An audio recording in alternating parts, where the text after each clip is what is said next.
Bob, Ya Allah gini amat. ngapain Bob? Kelihatannya kok sedih amat. Ya nih Gus, semua yang saya rencanakan tahun ini gagal semua Gus.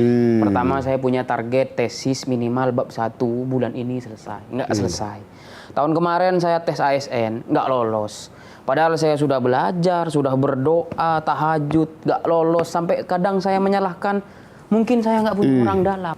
Ya, nggak usah terlalu sedih. Sebab rencana kita ini kan belum tentu yang seperti kita bayangkan. Kadang kamu berharap masa depanmu jadi ASN belum tentu pada dasarnya lebih baik. Bisa jadi profesi yang lain yang lebih baik. Wa asa an takrahu syai'an wa huwa khairul lakum wa asa an tuhibbu syai'an wa huwa syarrul lakum. Wallahu ya'lamu wa antum la ta'lamun. Jadi yang kamu kira itu jelek belum tentu itu jelek buat kamu. Siap. Nah karena itu kita lebih baik berusaha sekaligus memahami skenario Tuhan. Karena Asmaul Husna yang paling kita harus sadari itu adalah Al-Muqtadir, yang maha memiliki ketentuan buat siapa saja dan buat apa saja. Tapi baiknya kita tanya ahlinya. Tanya ahlinya. Hari ini kita akan kehadiran tamu khusus dari Kediri, Gus Ahmad dari Lirboyo. Coba kamu cek apa sudah rawuh beliau. Ya. Assalamualaikum. Waalaikumsalam. Waalaikumsalam. Gus Ahmad, monggo. Mantur nuwun rawuhipun. Monggo. Alhamdulillah. Waduh, senang sekali Gus menemani kita dalam Asmaul Husna. Mungkin buatan ganggu. Oh, saya sangat.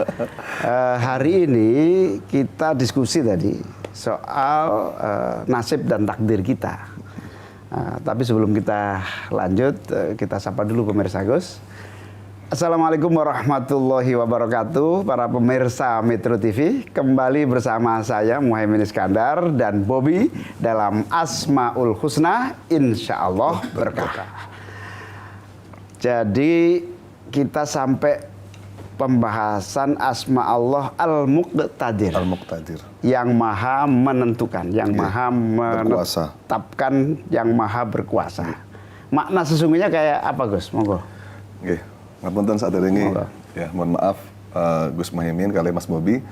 Jadi kalau kita melihat pada sifat Allah yang selanjutnya, yakni Al-Muqtadir, kalau dalam kitab itu Al-Muqtadir dimaknani dengan Dzul Qudrah, yakni zat yang maha kuasa. Berarti bisa kita tarik bahwa Allah kuasa dan berhak untuk menciptakan segala sesuatu, termasuk takdir baik dan buruknya bagi manusia. Itu satu.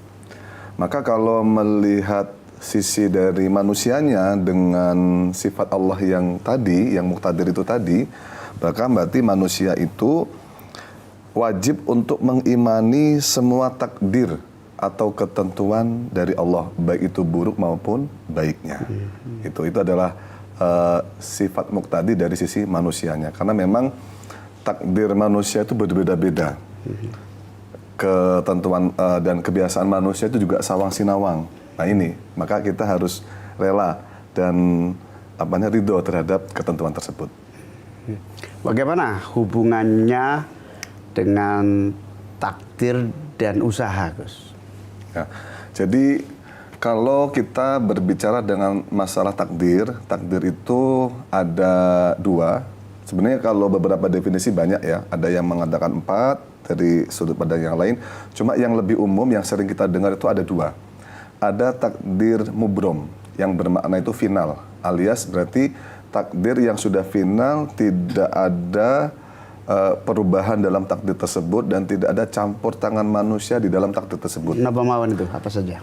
Termasuk kayak penentuan hari kiamat. Maka ini manusia juga nggak boleh, nggak bisa merubah hal ini.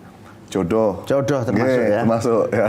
Terus kematian, ya itu semuanya takdir yang sudah sifatnya final, tidak bisa dirubah. Ada bisa definitif, kiamat, jodoh, kematian, apalagi Gus?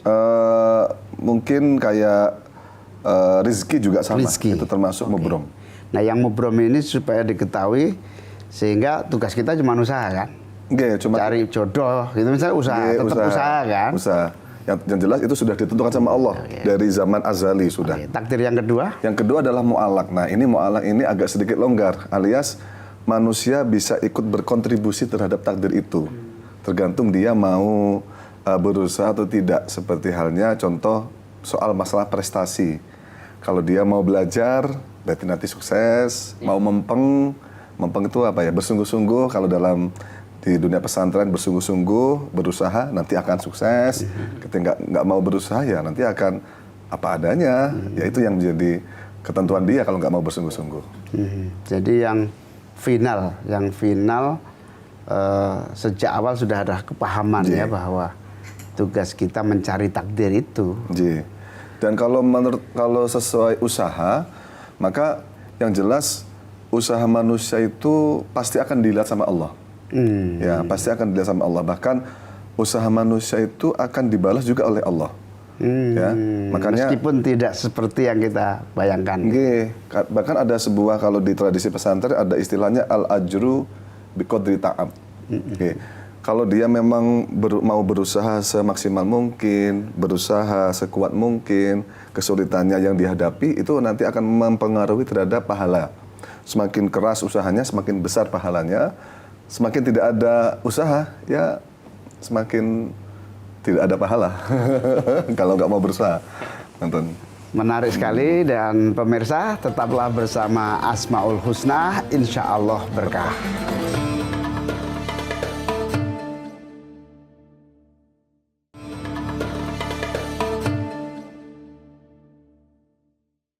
Bob, ada pertanyaan Bob? Ada Gus. Monggo. Tadi Gus Ahmad tadi saya sempat mengeluh, saya tes ASN tapi tidak lolos, padahal saya sudah belajar, sudah berdoa. Itu bagaimana cara mengubahnya? Tapi mungkin saya ditakdirkan untuk tidak lolos. Mungkin itu yang terbaik, karena kan ASN ditunda pelantikannya tahun depan ya kan. Atau bahkan saya sempat menyalahkan gara-gara mungkin nggak punya orang dalam gitu. Menyalahkan orang lain. Iya, seakan-akan saya menyalahkan Gus Imin nih, orang dalam, kenapa nggak membantu saya gitu. Saya sampai mikir kayak gitu. Yang menentukan komputer. Iya juga sih Gus. Nah itu bagaimana gitu Gus, cara kita mengubah takdir yang telah ditetapkan dengan usaha, apakah itu bisa? Gini, terkait yang pertama tadi, yakni terkait masalah istibtaul ijabah atau penundaan pengkabulan doa daripada hambanya. Sudah berdoa kok ternyata nggak hasil, ya. Maka atau sudah berdoa kok lama sekali Gusti Allah ini mengkabulkan doa saya. Saya sudah berusaha berdoa ini, saya sudah berusaha kok nggak dikabul-kabulkan. Maka yang pertama, bisa jadi Gusti Allah tidak mengkabulkan doamu karena mungkin itu menurut Allah buruk, seperti tadi yang disampaikan ya dalam sebuah ayat, yakni yang kita puasa. kira baik ternyata sebetulnya buruk. Ya, contoh bahkan dalam keterangan itu gini, Jibril berkata kepada Muhammad, ya Muhammad, ada orang yang Gusti Allah itu sengaja ciptakan tidak menjadikan kaya, sebab kalau dia kaya nanti dia akan jadi fakir, jadi akan kufur. Akan kufur, ya. Atau bahasa lain, kalau dia seumpama dia kok jadi kaya, maka dia akan bakhil kayak Korun itu. Nah, ya.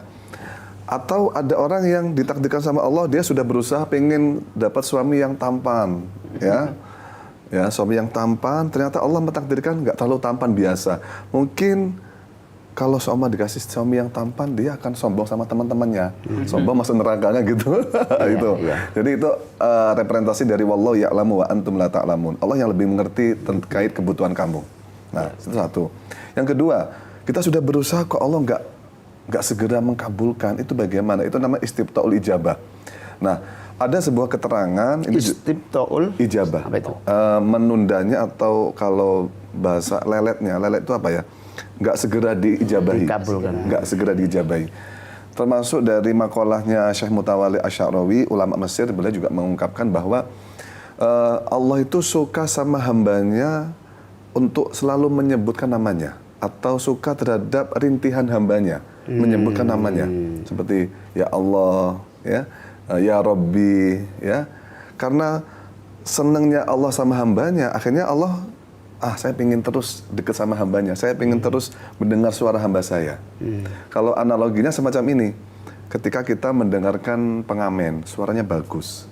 Kalau kita kasih uang langsung, pengamen tersebut akan pergi.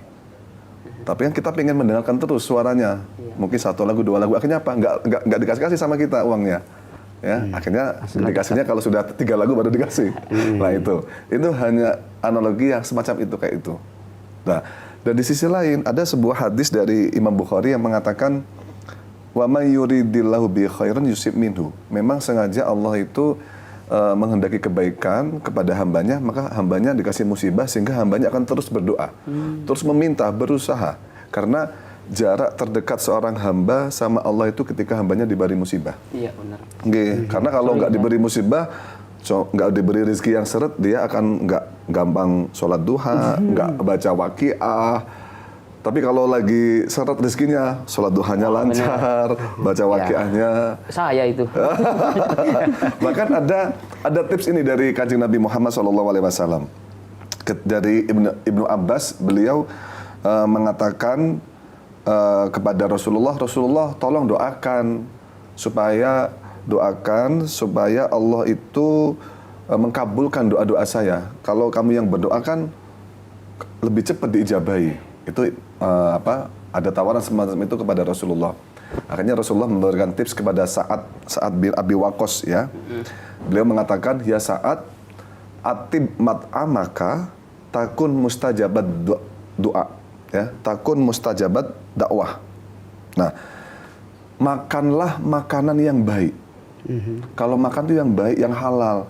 Sebab nanti ketika kamu makan perkara yang halal, yang genah, yang jelas di dalam perut kamu, maka insya Allah kamu akan dijadikan oleh Allah sebagai orang yang gampang diijabai doanya. Nah, ini jadi kayak perkara yang syubhat, perkara yang apalagi haram, ini jangan kita makan supaya nanti doa kita akan cepat untuk dikabulkan. Gitu. Jadi refleksi juga ya buat kita kalau sesuatu yang kita harapkan nggak terwujud. Refleksi banyak hal dari apakah kelemahan kita, tapi refleksi juga jangan-jangan itu yang terbaik dari yang akan ditentukan oleh Allah. Gus, apakah yang harus kita lakukan? Ternyata apa yang kita harapkan itu tidak diberi oleh Allah. Dan ada nggak pelajaran-pelajaran dari Rasulullah atau para sahabat atau ulama dalam konteks menerima kenyataan ini? Rasulullah pernah berkata semacam ini. Wa'lam annama akhta'aka lam yakun liyusibaka wa ma asabaka lam yakun liyukhti'aka. Yakni sesuatu yang tidak menjadi bagianmu ya berarti kamu tidak akan mendapatkannya. Dan sesuatu yang akan kamu dapatkan pasti kamu akan mendapatkannya. Itu secara simpel semacam itu. Berarti kalau contoh dia berusaha untuk supaya jadi jodohnya adalah nggak jodohnya, ya berarti bukan jodohmu. Nah, gitu. Berarti itu bukan jodohmu udah. Meskipun kamu berusaha, kalau nggak jodoh-jodoh berarti bukan jodohmu. Bahkan sahabat Anas yang beliau itu melayani Kanjeng Nabi selama 10 tahun, beliau itu kalau disuruh Kanjeng Nabi sesuatu ya, maka beliau pasti menyelipkan kata-kata lau qaddarallahu syai'an lakana. Ketika Allah menghendaki ya pasti akan jadi. Kalau enggak ya berarti enggak jadi. Jadi intinya harus dari awal sudah ancang-ancang untuk mengantisipasi hal-hal yang tidak diinginkan. Berarti kalau enggak sesuai dengan perencanaan kita berarti Allah enggak suka. Gitu itu. Bahkan orang tua saya juga mendahulukan dari makalahnya ulama bahwa sirrul sa'adah, pendapatnya ulama, ucapannya ulama yang mengatakan sirrus sa'adah sukunul qalbi biqadaillah wa athiqatu billah wa sukunul qalbi biqadaillah. Rahasia dari kebahagiaan adalah kita percaya kepada Allah dan antengnya hati, mantapnya hati terhadap semua ketentuan Allah. Nikmat sekali hidup ini kalau kita benar-benar memahami asma Allah al-muqtadir, sehingga semua yang kita lakukan tidak akan pernah membuat kita khawatir. Para pemirsa, tetaplah bersama Asmaul Husna, insya Allah berkah.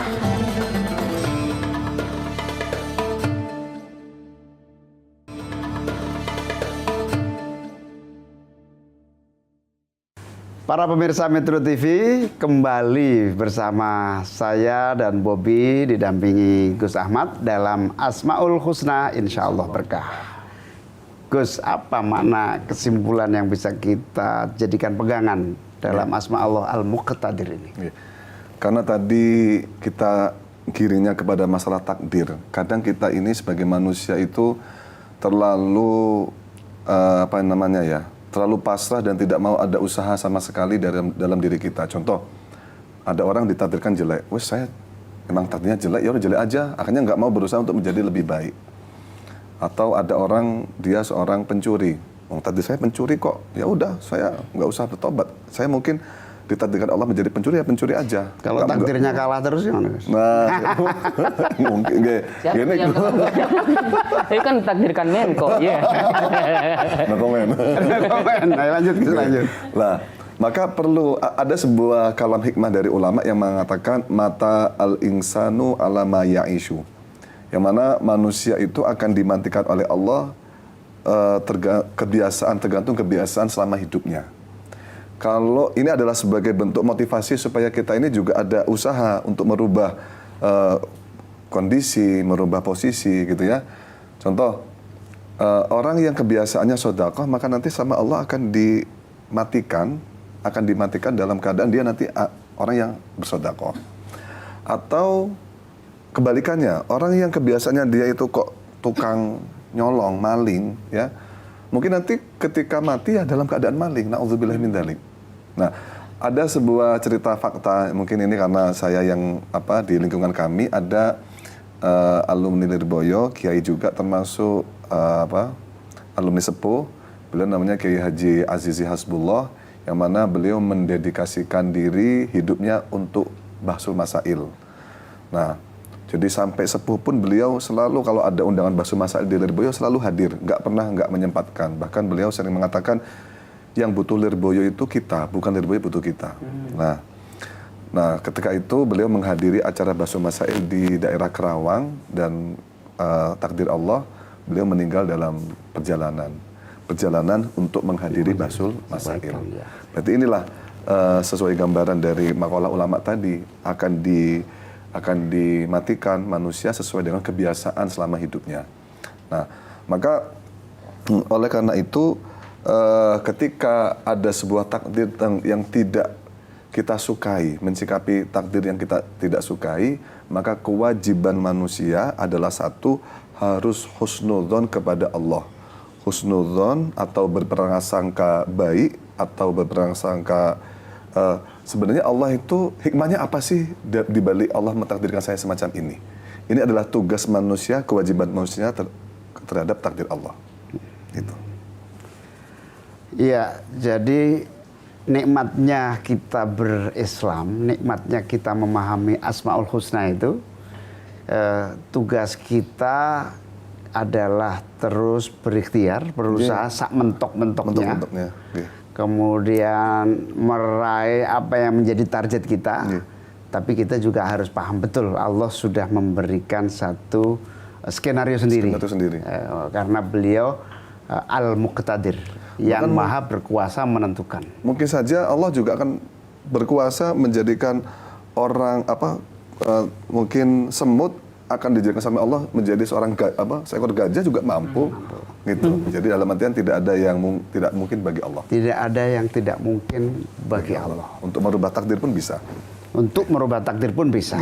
Tugas kita berusaha dan berdoa. Biar. Para pemirsa, jadi Al-Muqtadir itu mengarahkan kita untuk tidak pernah risau dengan apa yang terjadi. Kalah nggak apa-apa, susah nggak apa-apa. Yang penting tugas kemanusiaan kita, kehambaan kita adalah untuk terus meraih apa yang menjadi harapan dan cita-cita kita. Tetapi apapun yang menimpa kita, apapun yang menjadi jatah kita gitu Gus ya, adalah memang sudah diukur oleh Allah yang terbaik buat kita. Kenapa jodoh saya ini, kenapa takdir saya punya begini, kenapa saya kalah terus. Ya itu sudah dirancang oleh Allah dengan sebuah skenario yang komprehensif. Karena itu mari kita terus berusaha sekuat tenaga, berusaha semaksimal mungkin. Kemudian kita tawakal untuk menerima apapun kekuatan al-muqtadir itu. Fa idza azamta fatawakkal 'ala Allah. Wa may yatawakkal 'ala Allah fa huwa hasbuh. Dan barang siapa yang bertawakal kepada Allah, Allah akan cukupi. Allah akan cukupi. Jadi begitu, nggak usah kecewa, nggak usah sedih, nggak usah khawatir. Yang penting sudah mentok berusaha, lalu tawakal. Karena setelah tawakal, Allah akan mencukupi apa yang menjadi kebutuhan kita. Terima kasih para pemirsa atas kebersamaan bersama saya dalam Asmaul Husna. Insya Allah berkah. Terima kasih Gus Ahmad.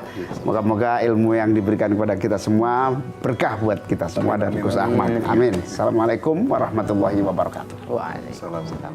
Matur nuwun Gus Ahmad.